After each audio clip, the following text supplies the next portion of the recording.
शिवात्मानकम् श्रीरुद्ररूपम् ध्यायेत् शुद्धस्फटिकसङ्काशम् त्रिनेत्रम् पञ्चवक्त्रकम् गङ्गाधरम् दशभुजम् सर्वाभरणभूषितम् नीलग्रीवम् शशाङ्काङ्कम् नागयज्ञोपवेदिनम् व्याघ्रधर्मोत्तरीयम् च वरेण्यमभयप्रदम्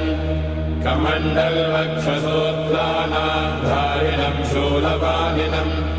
ज्वलन्तम् पिङ्गलजटाशिखामद्योतधारिणम् वृषस्कन्धसमारूढम् उमादेहार्थधारिणम् अमृतेनात्मदम् शान्तम् दिव्यभोगसमन्वितम् दिग्देवता समायुक्तम् सुरासुरनमस्कृतम्